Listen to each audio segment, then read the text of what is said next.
आगे बढ़ेंगे। बड़ी खबर राजस्थान के जयपुर से है, जहां पर करनी विहार इलाके में चाकूबाजी की घटना सामने आई है। 8 लोगों पर धारदार हथियार से हमला किया गया है। सभी लोगों को अस्पताल ले जाया गया। पुलिस ने 2 आरोपियों को भी इस मामले में गिरफ्तार कर लिया है।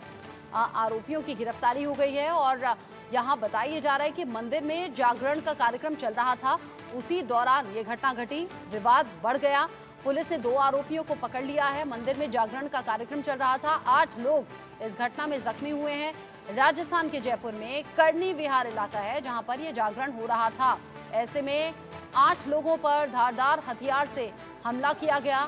सभी को जख्मी स्थिति में अस्पताल पहुंचाया गया। हमला करने वाले जो लोग थे उन तक भी पुलिस पहुंची है। 2 आरोपी अब तक धरे गए हैं।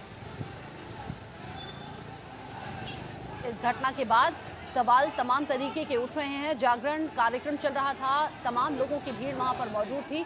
अचानक से कुछ लोग आते हैं, हमला किया और फिर 8 लोग इस धारदार हथियार से किए गए हमले में बुरी तरह से जख्मी हो गए। आनंद फानन में उन्हें अस्पताल पहुंचाया गया। इससे पहले भी राजस्थान में अलग अलग हिस्सों में इस तरह की घटनाएं सामने आ चुकी हैं। रजाउल्ला खान जो कि ग्राउंड जीरो पर पहुंचे, रिपोर्ट एक फाइल की है। देखिए इंडिया न्यूज संवाददाता की ये रिपोर्ट।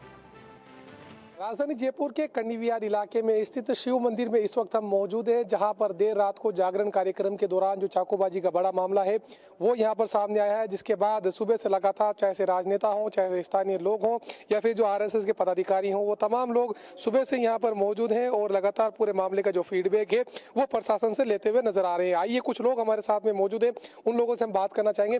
वैसे रात को कितने बजे का घटनाक्रम है और क्या कुछ कार्यक्रम यहाँ पर चल रहा था? कार्यक्रम क्या, शरद पूर्णिमा का संघ का हर वर्ष खीर का, प्रसाद का, भोग का कार्यक्रम रहता था। वही कार्यक्रम इस मंदिर में, यहाँ की जगदम्बा नगर जो शाखा लगती है, उन स्वयंसेवकों के द्वारा शरद पूर्णिमा का कार्यक्रम चल रहा था। तो मंदिर के जो पड़ोसी, आप ये दीवार देख सकते हो, जो ये पड़ोसी है ये आता है और मंदिर के प्रसाद के भगोने के लात मारता है। और इसके बेटे और इसकी पत्नी के हाथ में डंडे थे, इसके हाथ में चाकू और धारदार हथियार था। ये बिना कुछ बोले उन स्वयंसेवकों के ऊपर चाकू से हमला कर देता है, मारपीट कर देता है। और इसका जो मुख्य उद्देश्य है, ये भूमाफिया है, बड़े बड़े बदमाशों की, गुंडों की धमकियां देता है। और जो ये आप देख सकते हैं, मंदिर के पीछे इसने अवैध अतिक्रमण कर रखा है। इसका मुख्य उद्देश्य मंदिर की ये जो 1500 गज खाली जगह है उसको कब्जा करना है। कई थानों का ये स्ट्रीट शीटर है, जगह जगह इसके ऊपर केस दर्ज है। तो मुख्य रूप से ये चाहता है कि यहाँ कोई भी धार्मिक कार्यक्रम संघ के कार्यकर्ता या हिंदू संगठनों के द्वारा नहीं हो, ताकि उसको खुली छूट मिल जाए इस जगह को कब्जा कर लेने की। मुख्य उद्देश्य उसका यही है। आपसे जानना चाहेंगे, देर रात को एफआईआर दर्ज कर दी गई है, क्या कुछ बातें एफआईआर के अंदर आप लोगों की तरफ से दी गई?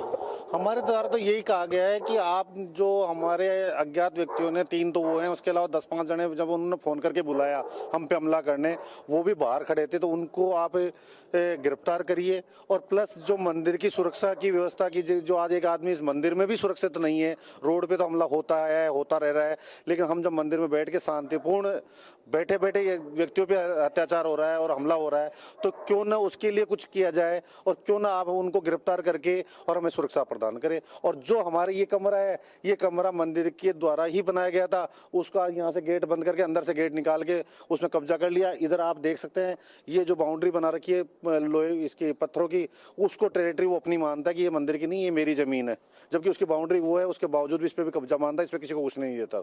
जिस तरीके से देर रात को ये घटनाक्रम सामने आया, 8 लोग यहाँ पर घायल हो गए थे, उन लोगों से आपने बात की, अब तबीयत कैसी है उन तमाम लोगों की? उनकी तबीयत थोड़ी नाजुक है। जिस हिसाब से उनका काफ़ी खून बहा है, इस हिसाब से उनकी तबीयत ज़्यादा ख़राब है और जो भी हुआ है वो गलत हुआ है। उनके साथ उनको न्याय मिलना चाहिए, या तो इस पर बुलडोजर चलना चाहिए कि जो भी गलत हुआ है, क्योंकि ये ज़मीन मंदिर की ज़मीन है, ये किसी की ज़मीन नहीं है, ये मंदिर की ज़मीन है और ये आदमी इस पर कब्जा करना चाहता है। आप देख सकते हो, कब्जे के लिए इन्होंने पहले ये कमरा अपने टच में किया, फिर इधर ये बनाकर टच में करके कब्जा कर लिया। ये कुल मिला के इस जगह पे कब्जा करना चाहता है और कुछ नहीं। और इसने, ये देखो, इतना बेधड़क है, इसने संघ के कार्यकर्ताओं पे आधी रात को अकेले हमला किया। इन्होंने इतने लोगों पे हमला करके उनका खून बहाया। तो ये तो सरसद, ये तो कोई भूमाफिया है। क्या कुछ मांग आप सरकार से करेंगे, क्या कुछ मांग आप प्रशासन से करेंगे? नहीं, हमारी मांग इतनी है कि ऐसे भूमाफियाओं को जो संरक्षण प्रशासन के रूप में मिल रहा है या कहीं से भी मिल रहा है, उन पे उचित कार्रवाई की जाए। इसके अलावा जो हमारे ऊपर अत्याचार कर रहा है, उनको आप गिरफ्तार करके हमें संरक्षण प्रदान करें। और ये जो जगह बिना मतलब के जो दबाई हुई है, उसको तो कम से कम सरकार के द्वारा है ना, इसको हटा के और मंदिर के प्रांगण में दी जाए। तो ये थे हमारे साथ में वो लोग जो रात को यहाँ पर मौजूद थे और इन्होंने बताया कि किस तरह का घटनाक्रम देर रात को यहाँ पर सामने आया, जिसके बाद फिलहाल बाप बेटे सहित जो पत्नी है उन पर गंभीर आरोप लगाए गए हैं।